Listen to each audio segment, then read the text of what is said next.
প্রথমে দেখে নেব শাবানার সেলাই মেশিন নাটকের বিহাইন্ড দ্য সিন। প্রীতম মেহজাবিনের নতুন গল্প ক্যাকটাস। ক্রিকেট প্রসঙ্গে যা বললেন মিশা সওদাগর। বরিশালের দুই তারকা এবার মুখোমুখি মার্কিং মুলুকে। স্মৃতির গ্রামে আবারও রুইতন জাপান ডাক্তার। দর্শক, বিনোদন জগতে সবশেষ খবর জানাতে আমি শার্লিন হাজির হলাম বিনোদন ভিত্তিক সংবাদ বুলেটিন কালের বিনোদনে। চলুন শুরুতেই জেনে নিই দেশের বিনোদন অঙ্গনের কিছু হালচাল। বাংলা সিনেমায় জসিম শাবানা জুটির কথা কে না জানে। পর্দায় তাদের রসায়ন ছিল অনন্য। লটারিতে জসিমের ভাগ্যের চাকা বদল আর সেলাই মেশিনে শাবানার স্বপ্ন পূরণের গল্প আজও গেঁথে আছে দর্শকের হৃদয়। এবার তাদের গল্প নিয়ে এনডি আকাশের লেখা ও সওদাগর রোকনের পরিচালনায় আসছে ঈদের নাটক শাবানার সেলাই মেশিন, জসিমের লটারি। আমির হোসেন মাসুমের ক্যামেরায় বিস্তারিত জানাচ্ছেন জাকির আহমেদ।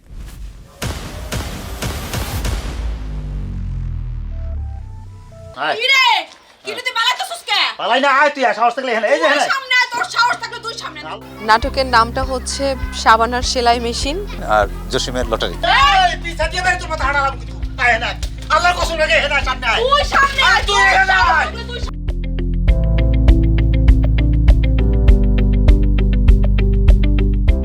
গল্পটাও আসলে খুবই ইন্টারেস্টিং গল্প, বিশেষ করে আমার কাছে যখন স্ক্রিপ্টটা আসে এবং সেখানে আমি শাবানা চরিত্রে অভিনয় করছি।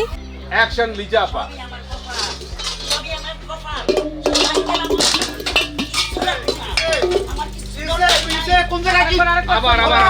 নাটকটি লিখেছেন এনডি আকাশ, পরিচালনা করছেন সর্দার রোকন। এটি বিন্দু ভিশনের একটি প্রোডাকশন।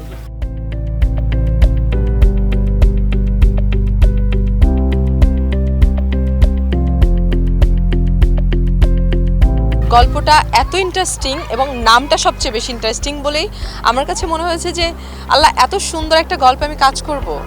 আমার বোন নাম শাবানা, আমার নাম হচ্ছে জসিম। তো আমরা একটা স্বপ্নের মধ্যে থাকি, ঘরের মধ্যে, যে জসিমের যেরকম বাংলা সিনেমায় লটারি লাগতো প্রচুর, উনি ঠেলাগাড়ি ঠেলতেন, তারপরে বেলুন বিক্রি করে লটারি লেগে কোটিপতি হয়ে যায়। শাবানা, উনি আমরা দেখেছি ওনাকে যে সেলাই মেশিন করতে করতে একসঙ্গে গার্মেন্টসের মালিক। ওই স্বপ্নের বিভোর থেকেই দুইজনের একটা স্বপ্ন আর কি থাকে বস্তিতে, কিন্তু তারা একসঙ্গে বড় লোক হবে।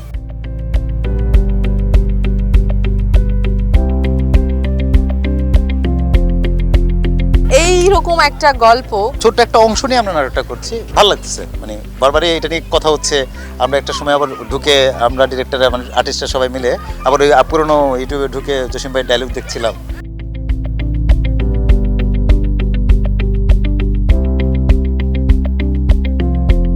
পুরোটা গল্পে আমরা খুবই তীব্র আকাঙ্ক্ষা নিয়ে এগিয়ে যাই যে আমরা কখনো কোনো একদিন লটারি পেয়ে আমাদের জীবন বদলে যাবে।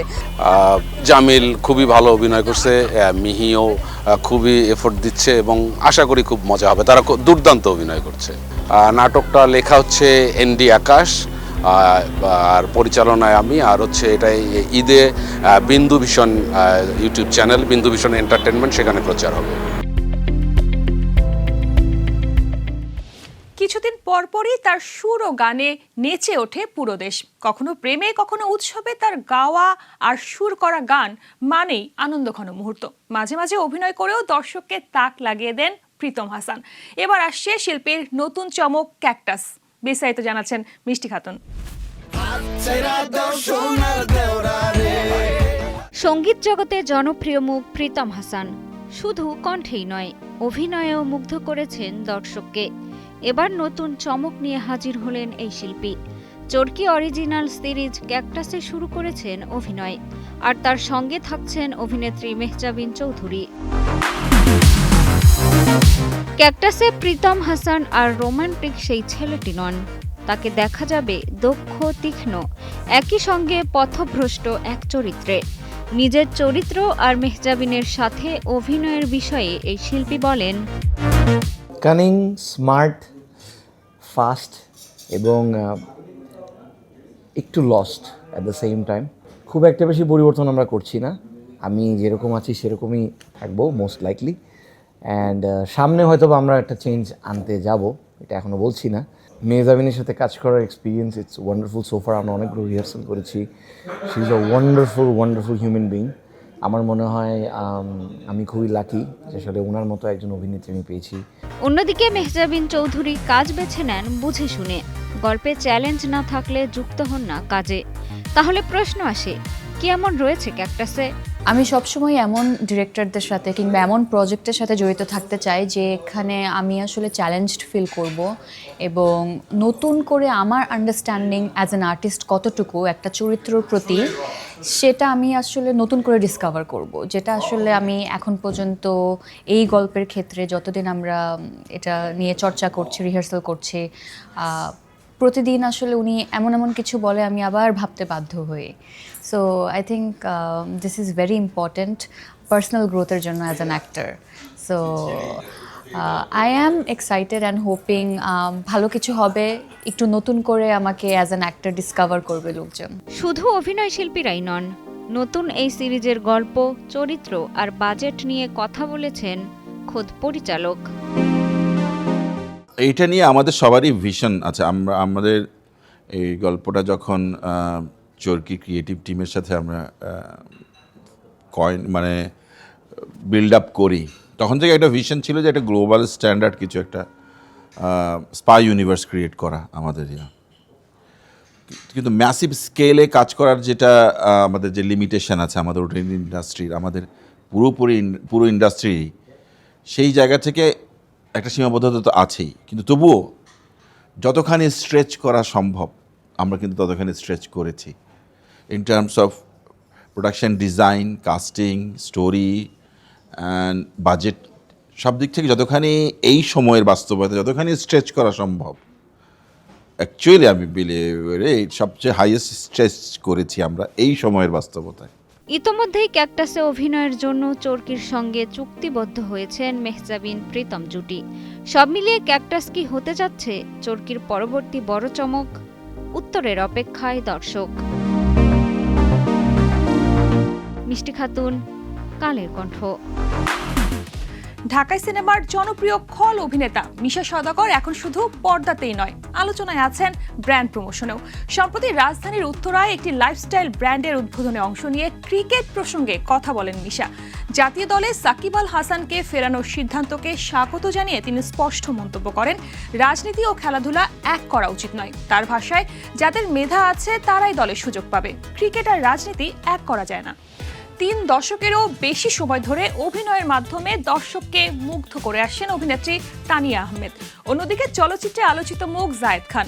বরিশালের এই 2 তারকা এবার মুখোমুখি হচ্ছেন মার্কিং মুলুকে।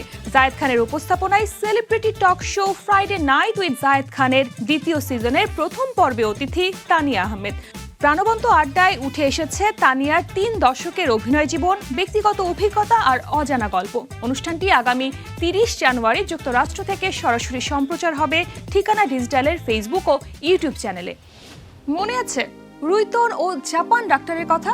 প্রায় 1.5 যুগ আগে শাকিন শারিশুরি ধারাবাহিকে আলোচিত এই চরিত্রে অনবদ্য অভিনয় করেন মোশাররফ করিম আর চঞ্চল চৌধুরী।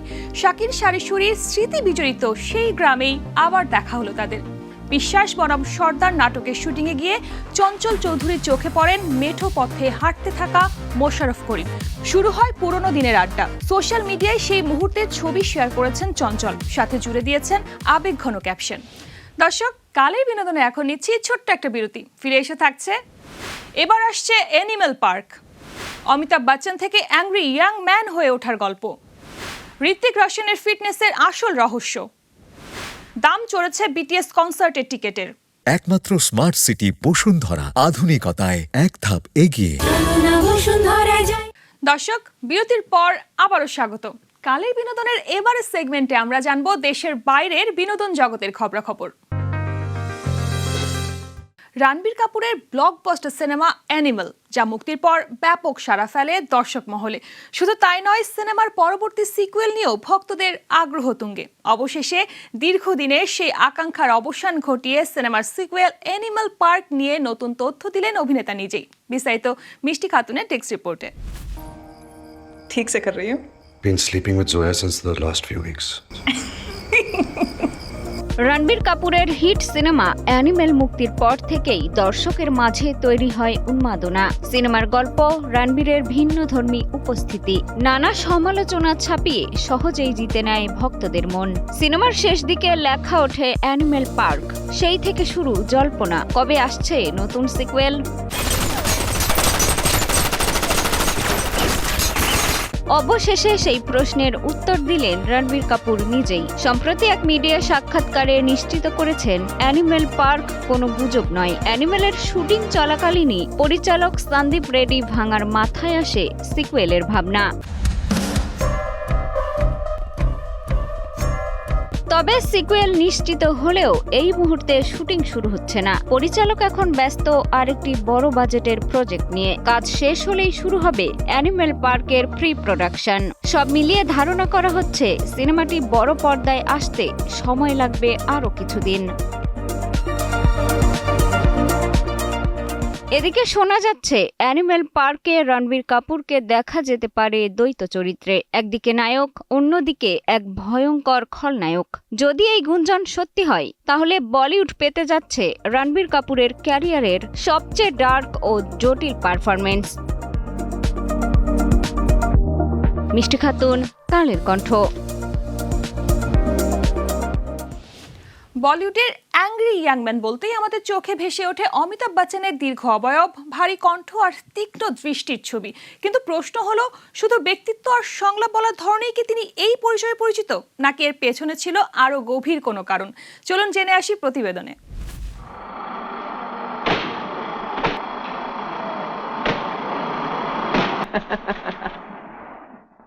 ये क्या हो रहा है? ये हमारी गरीबी का जुर्माना है। 70-এর দশকের ভারত ছিল সামাজিক বৈষম্য, দুর্নীতি আর বঞ্চনায় জর্জরিত। সাধারণ মানুষ রূপকথার রোমান্টিক নায়ক নয়, চাইছিল এমন একজনকে যিনি তাদের রাগ, ক্ষোভ আর প্রতিবাদকে পর্দায় তুলে ধরবেন। ঠিক সেই সময় আবির্ভাব ঘটে অমিতাভ বচ্চনের। তার দীর্ঘকায় উপস্থিতি, ভারী কণ্ঠ আর চোখে জমে থাকা রাগ সাধারণ মানুষের না বলা কথার ভাষা হয়ে ওঠে। জাঞ্জির দিয়ে শুরু হওয়া তার নায়কোচিত যাত্রা আসলে ছিল এক ক্ষুব্ধ মানুষের আত্মপ্রকাশ। তিনি এমন চরিত্রে অভিনয় করলেন যারা আইনের সীমাবদ্ধতা বোঝে কিন্তু অন্যায়ের সঙ্গে আপোষ করে না। দিওয়ানের বিজয় সমাজের অবহেলায় জন্ম নেওয়া এক বিদ্রোহী, শোলের জয় নীরব কিন্তু দৃঢ়, আর ত্রিশূলের বিজয় বুদ্ধি আর কৌশলে প্রতিশোধ নেয়। প্রতিটি চরিত্রে রাগ ছিল, কিন্তু সেই রাগ অন্ধ ছিল না, ছিল যুক্তি, যন্ত্রণা আর আত্মসম্মানের মিশেল। কালাপাত্থার বা লাওয়ারিসে তিনি হয়ে ওঠেন শোষিত মানুষের প্রতিনিধি, আবার শক্তিতে দেখা যায় আবেগের অভাবে ভেঙে পড়া এক সন্তানের গল্প। এসব চরিত্র মিলিয়ে অমিতাভ বচ্চন কেবল একজন রাগী মানুষ নন, তিনি এক প্রজন্মের হতাশা ও স্বপ্নের প্রতিচ্ছবি। তাই অ্যাংরি ইয়াং ম্যান কোনো স্টাইল নয়, এটি ছিল সময়ের দাবি, আর সেই দাবির সবচেয়ে শক্তিশালী মুখ হয়ে উঠেছিলেন অমিতাভ বচ্চন। শার্লিন সুমি, কালের কণ্ঠ। তারকারা কি খান, কিভাবে জীবনযাপন করেন, এই কৌতূহলের শেষ নেই সাধারণ মানুষের মনে। আর সেই তারকা যদি হন বলিউডের হার্টথ্রব হিরো ঋত্বিক রোশন, তাহলে আগ্রহটা আরও বেড়ে যায়। বয়স 50 পেরোলেও যার ফিটনেস, এনার্জি আর লুক আজও তাক লাগায়। তার খাদ্যাভ্যাস জানতেই চান ভক্তরা। চলুন প্রতিবেদনে জেনে নেওয়া যাক ঋত্বিক রোশনের পছন্দের খাবারের তালিকা।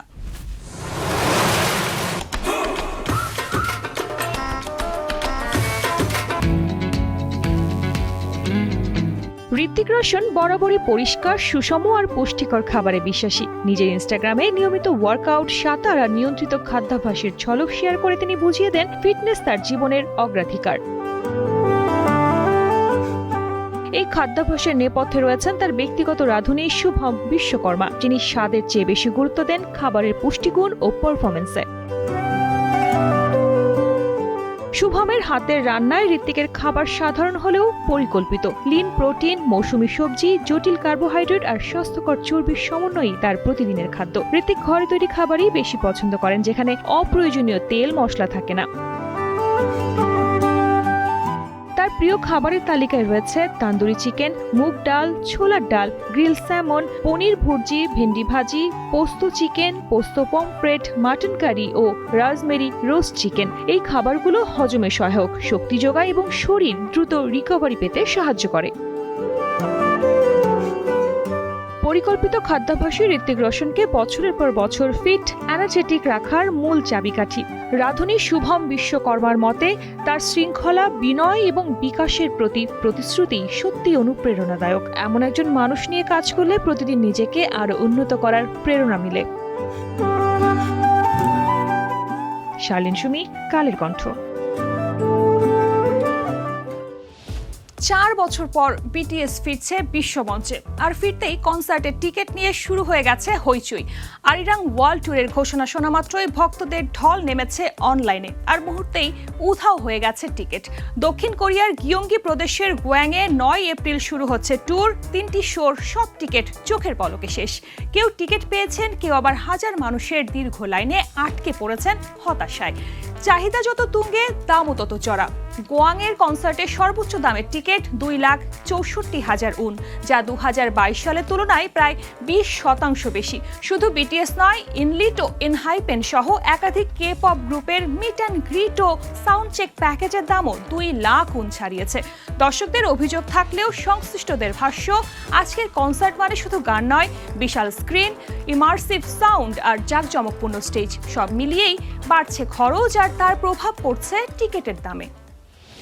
দর্শক, এই মুহূর্তে নিয়ে নিচ্ছি আরও একটা ছোট্ট বিরতি। ফিরে এসে থাকছে ডিওরের রানওয়েতে স্টাইলের নতুন ভাষা, বাফটা মনোনয়নে ডিক্যাপ্রিওর জয়যাত্রা, একমাত্র স্মার্ট সিটি বসুন্ধরা, আধুনিকতায় এক ধাপ এগিয়ে। দর্শক, বিরতির পর আবারও স্বাগত বিনোদন ভিত্তিক সংবাদ বুলেটিন কালের বিনোদনে। চলুন জেনে আসি লাইফস্টাইলের কিছু খুঁটিনাটি বিষয়।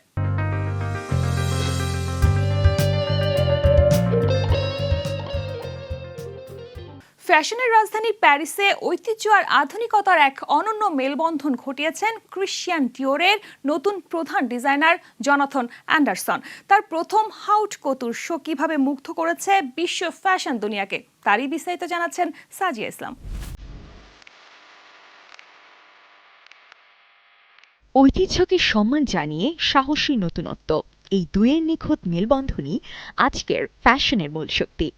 আর সেই শক্তিরই অনবদ্য উদাহরণ দেখালেন ক্রিশ্চিয়ান ডিওরের নতুন প্রধান ডিজাইনার জনাথন অ্যান্ডারসন। প্যারিসে অনুষ্ঠিত ডিওরের স্প্রিং সামার হট কাউটার শোয়ে নিজের প্রথম সংগ্রহেই ফ্যাশন দুনিয়াকে মুগ্ধ করলেন তিনি।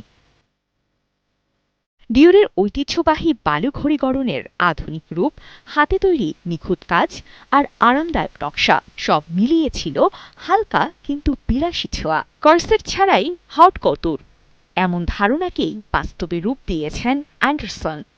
এমনকি বিরলভাবে ব্যবহার করেছেন নেট কাপড়, যা কটুর দুনিয়ায় একেবারেই নতুন ভাবনা।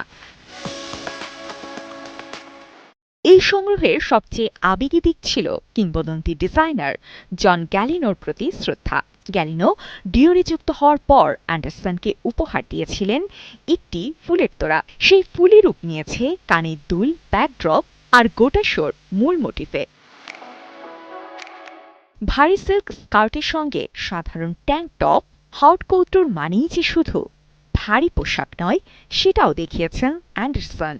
এবারে ডিওরের র্যাম্পে ছিল আগের চেয়ে বেশি ব্যবহারযোগ্য ডিজাইন, ব্যাগ, ক্লাউচ, জুতা ও গহনা সহ সবই তৈরি করা হয়েছে বিক্রির উদ্দেশ্যে। এই নতুন হট কৌটোর সংগ্রহ করা যাবে ডিওরের বিলাসবহুল শপিং স্পেস ডিওর ভিলাতে। আর যারা এই দামি পোশাক কিনতে পারবেন না, তাদের জন্য প্যারিসের মিউজে রোদায় আয়োজন করা হয়েছে বিশেষ প্রদর্শনী, যেখানে থাকছে ডিওরের ঐতিহাসিক কাজ আর শিল্পী ম্যাগদালেন ওদুদুন্দোর ভাস্কর্য। ডিওরের মঞ্চে জনাথন অ্যান্ডারসনের এই অভিষেক প্রমাণ করে দিল, ব্র্যান্ডকে ভালোবাসলে ফ্যাশনও ফিরিয়ে দেয় তার সেরা জাদু। সাজিয়া ইসলাম, কালের কণ্ঠ। বছরের শুরুতেই বিশ্ব সিনেমার অঙ্গনে আলোচনার কেন্দ্রে উঠে এসেছে ব্রিটেনের সবচেয়ে মর্যাদাপূর্ণ চলচ্চিত্র পুরস্কার বাফটা ফিল্ম অ্যাওয়ার্ডস। কোন ছবি এগিয়ে কোন তারকা বাজিমাত করতে পারেন, এই কৌতূহল ঘিরেই প্রকাশ হয়েছে এবারের মনোনয়ন তালিকা। অ্যাকশন ও রাজনীতির মিশেলে তৈরি thriller one battle after another সর্বোচ্চ 14টি মনোনয়ন পেয়ে শীর্ষে উঠে এসেছে। 4 বছর পর বড় পর্দায় শক্তিশালী প্রত্যাবর্তন ঘটালো লিওনার্দো ডিক্যাপ্রিও। এই ছবিতে অভিনয় করে সেরা অভিনেতা বিভাগে মনোনয়ন পেয়েছেন, যা তার বাফটা ক্যারিয়ারে 7ম। 13টি মনোনয়ন নিয়ে দ্বিতীয় অবস্থানে রয়েছে ভ্যাম্পায়ার থ্রিলার সিনার্স। ছবিতে যমজ ভাইয়ের ভূমিকায় মাইকেল বি জর্ডানের অভিনয় প্রশংসিত হয়েছে, তিনিও সেরা অভিনেতার দৌড়ে। 11টি করে মনোনয়ন পেয়েছে সাহিত্য নির্ভর হ্যামনেট ও স্পোর্টস বায়োপিক মার্টি সুপ্রিম। নারী পরিচালকদের উপস্থিতিও এবার চোখে পড়ার মতো। সব মিলিয়ে 46টি চলচ্চিত্র জায়গা পেয়েছে এবারের তালিকায়। আগামী 22 ফেব্রুয়ারি লন্ডনে জমকালো আয়োজনে ঘোষণা হবে বিজয়ীদের নাম। দর্শক, আজকের মতো এখানেই শেষ করছি বিনোদন ভিত্তিক সংবাদ বুলেটিন কালের বিনোদন। বিনোদন ও লাইফস্টাইলের সব খবর জানতে ভিজিট করুন আমাদের ফেসবুক পেজ ও ইউটিউব চ্যানেল। আগামীকাল আবার দেখা হবে বিনোদন জগতের নতুন নতুন খবর নিয়ে। সে পর্যন্ত সবাই ভালো থাকুন আর চোখ রাখুন কালের কণ্ঠে।